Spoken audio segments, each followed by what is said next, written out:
Our 11th anniversary is coming up, and my wife, Jenny, and I were looking forward to celebrating this coming Saturday. Being business partners and constantly on the road together can really create tension in a relationship, and I felt like we had been drifting apart lately. It was my idea to go back to Chicago for our anniversary. I prayed that it would put some spark back into our marriage. The plan was to go back to the same club where I proposed to her. I checked first to make sure it was still there, and was thrilled to find out that not only was it still there, but it was still owned by the same people and hadn't changed much. I told Jenny that I wanted to take her there for dinner and dancing. She readily accepted my invitation with the enthusiasm of a little girl at Christmas. It was as if we were reliving that special night over 10 years ago. It didn't seem like so many years had passed. In those days, I grabbed any job I could and had to save up for 3 months for that night. Dad had given me money for the ring, but I didn't have the courage to ask him for more, so I was saving. I wanted everything to be perfect. After dinner and a few romantic dances, I escorted Jenny to the back terrace that overlooked the Chicago River. The bright city lights twinkled and danced on the surface of the water, stubbornly refusing to be taken in as the current tried to drive them into Lake Michigan. I couldn't have dreamed of a more beautiful night as I dropped to one knee and asked her to spend the rest of her life with me. Not a day has passed since then that I have regretted that night. While Jenny was still getting ready, I slipped to the local flower store for a bouquet of flowers. When I returned, I went to the door and knocked just as I had so many years ago. She was pleasantly surprised and invited me in with a wide smile. Of course, being a woman, she still had to fancy herself up, but 15 minutes later, we were off like old times. My source was right. The place hadn't changed. It was almost like going back in time as the maitre d' escorted us to our table. Over our meal, we talked about how good it was to be back in Chicago. We both grew up here, went to school here, dated here, and got married here, but because of our business, we've been traveling a lot and this was our first time back in many years. After dinner, we moved into the living room and sat at a table near the dance floor. They used to have live bands, but now they had a DJ playing a variety of tunes from big band to the latest rock and roll. I waited for him to play something slow and romantic and then asked Jenny to dance. I held her in my arms as we glided across the floor, her head resting comfortably on my shoulder. We didn't leave the dance floor for the next hour, but eventually, we both needed a break. We were back at the table after only a couple minutes when a man approached us. He had that rough, pleasant appearance that women like, and his well-built physique was obvious even through his clothes. "Jenny? Jenny Johnson?" he asked. Obviously, knowing her even before she was married. Jenny looked up at him. Dennis Blake. "Yes. That's Jenny, but it's not Johnson anymore." "Oh my God," she said, standing up and hugging him tightly. "It's been so many years. How are you doing?" she blurted out loud enough for some of the people at the other tables around us to hear. I noticed a woman at one table straining her eardrums in hopes of gathering some gossip for her treasure chest. "Well, I think the last time I saw you was about a year after we graduated high school," he replied as they hugged again. For a moment, I thought she almost seemed oblivious to my presence. "Oh, I'm so sorry," Jenny said, looking at me and still excited. "This is my husband, Walt." I started to rise from my chair and held out my hand, but all he did was look in my direction with a slight nod of his head before looking at beautiful wife again. "Do you mind if I join you?" he asked Jenny, already starting to sit down. "No. Not at all.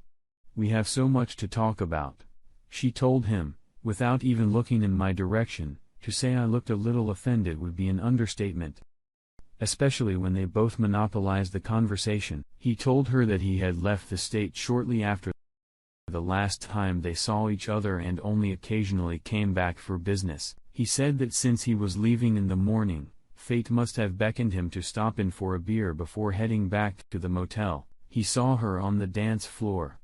But in the dim light, He wasn't sure it was her, so he waited until we were seated, and he was sure before approaching. I tried to appear understanding and acted satisfied, leaning back in my chair quietly and listening to them both talk about old times.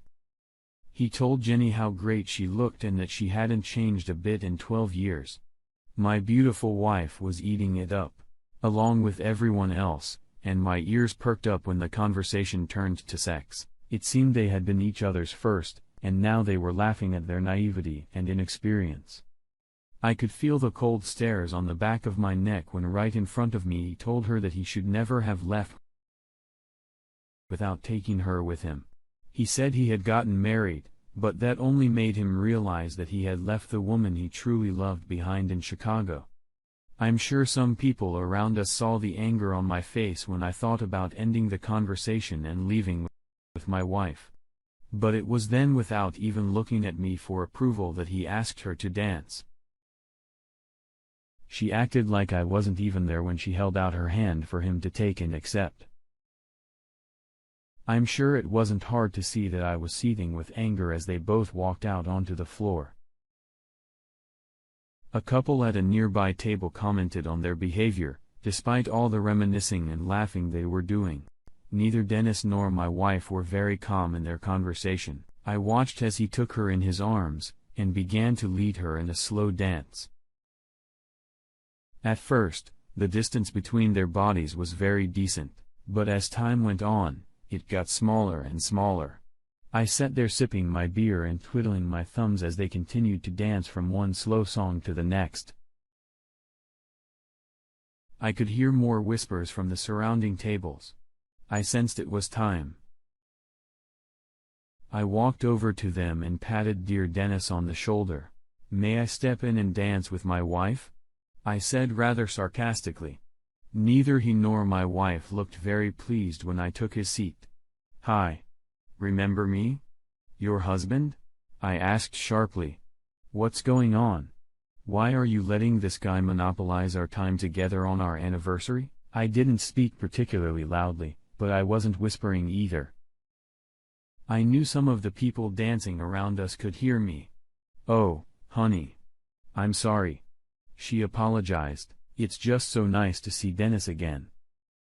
"I'm sure you heard he was the guy who got my cherry," she said, with a smile and a giggle. "Yes. I heard. I think everyone knows by now. If they didn't hear the conversation, they can tell by the way you act. I think he's trying to relive that night. His intentions are dishonest, Jenny. I want you to put an end to this.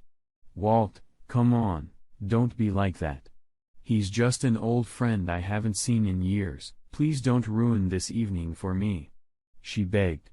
"Well, he definitely ruined it for me," I told her. "Oh, honey.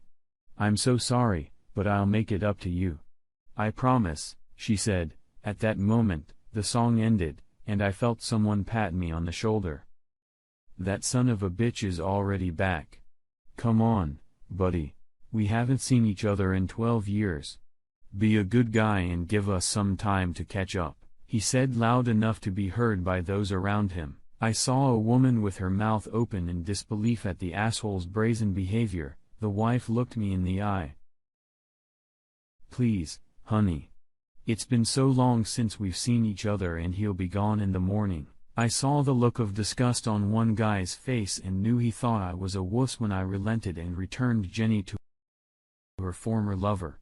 I could feel the looks of the other people in the room watching me as I snuck back to our table and ordered another beer. You'd think they'd probably go back to the table when the DJ started a set of fast songs, but no. They continued to laugh and flirt with each other while Jenny shook her ass, apparently completely unconcerned about the growing number of people who were learning about my increasingly dire situation. When the next slow song came on, Jenny put her arms around Dennis's neck and, closing her eyes, rested her head on his chest. His hands went straight down to her buttocks.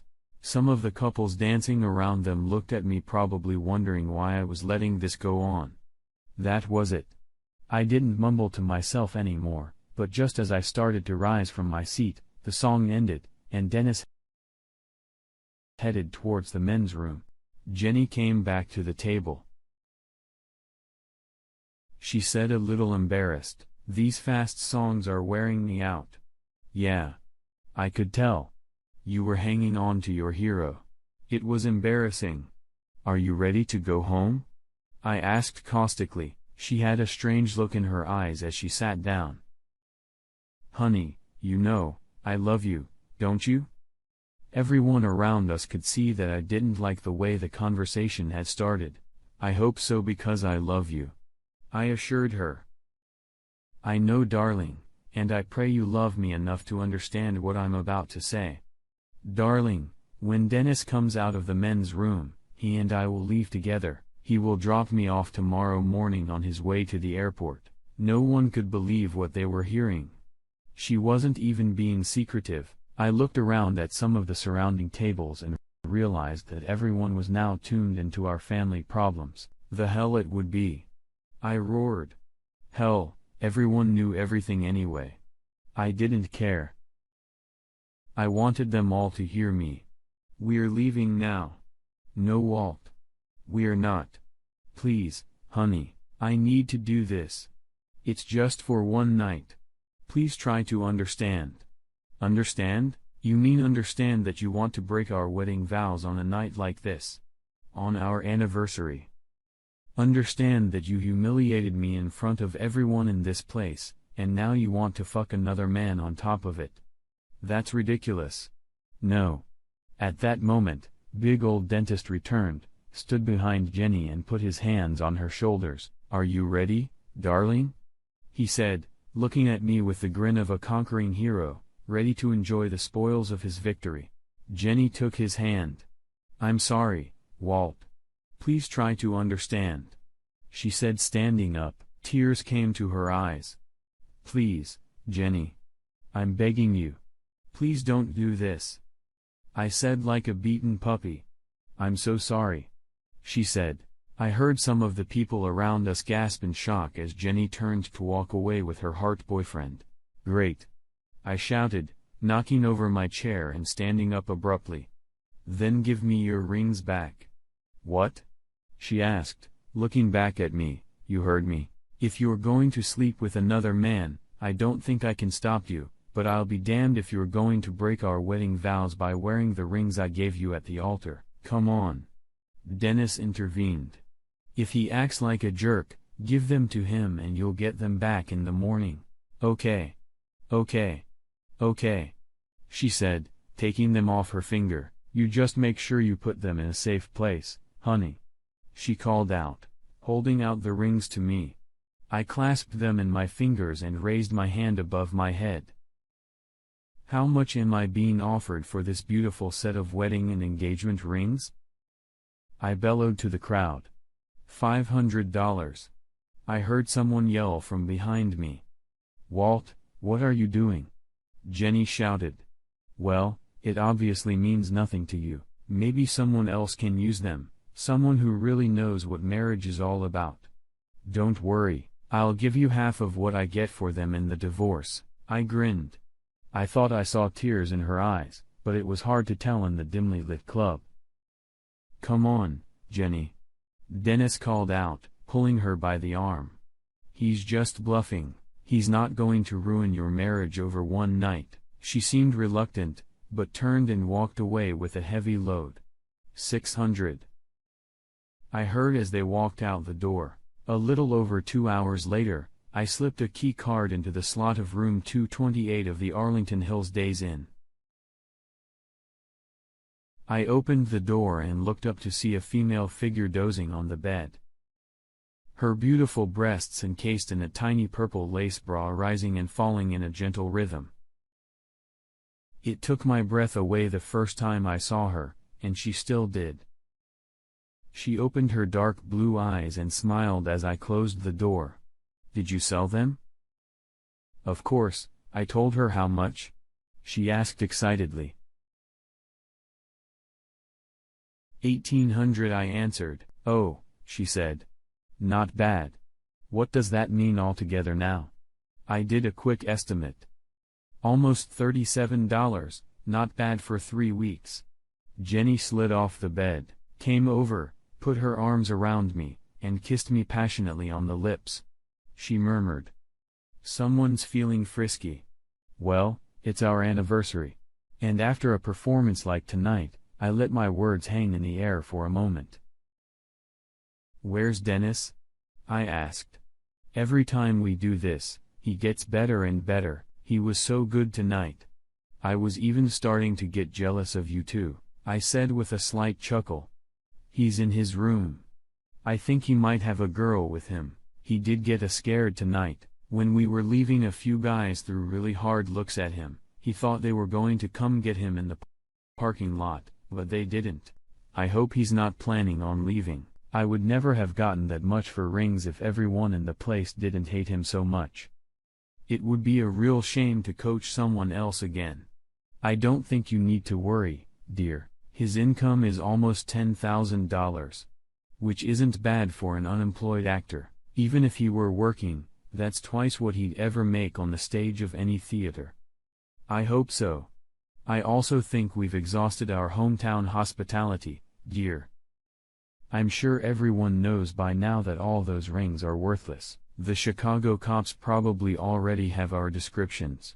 And if they're not all looking for us, I'm sure some of them have already taken up the cause. It was good to be back home. I'll go tell Dennis we're leaving in the morning right after breakfast. Don't take too long, honey," she said seductively. "I want to take care of that tightness between your legs." It didn't take long for that to happen. I knocked on Dennis's door 2 rooms away from ours. He only opened it ajar. Jenny was right. He had a girl with him. "Did everything go well after we left?" he asked through the crack. "Yep. I got 1,800. I replied. I saw him smile, "But I think we should get out of here. I can feel the heat on the back of my neck. Meet me at the restaurant tomorrow at 9 in the morning. We'll leave right after breakfast." "Okay," he replied quietly. "You did a great job," I told him. "Enjoy tonight." Dennis's smile grew wider. "Oh, you can bet on it." I heard his companion giggle just before he closed the door. When I returned to our room, Jenny was lying in a seductive pose on the bed. The sexy lingerie she had looked so good in earlier was now missing. And the only thing she was wearing was a wide smile. I undressed in record time. I climbed into bed next to the most gorgeous woman I'd ever known and kissed her tenderly with love and compassion. 2 more times that night, we reached euphoric bliss. Finally, our bodies exhausted and we cuddled in each other's arms. "It was a good idea to come back to Chicago for our anniversary," she said. "With all our constant traveling, I'd almost forgotten what it felt like to feel at home." "I know, me too," I replied quietly. Honestly, I thought all the moving around was starting to put a strain on our marriage. And I hoped Chicago would help restore some of the original magic we both felt when we lived here. Was I right? "Yes, honey. You were right. Coming home reminded me of how much I love you," she said, reaching out and turning my head for a tender little kiss. "Honey, just before you and Dennis left, I thought I saw real tears in your eyes." "You did," she explained quietly. "Sometimes when I play my part, it seems so real." Tonight, I thought about what would have happened if we had really broken up. It frightened me, and I started to cry. "That will never happen, my dear. We were born to be together." She smiled and looked lovingly into my eyes. "So my wonderful husband, where is our next portal at?" I smiled. I had a truly loving wife. I thought about the Dakotas. With all this shale oil and these single guys with nothing to spend their money on, I think we could make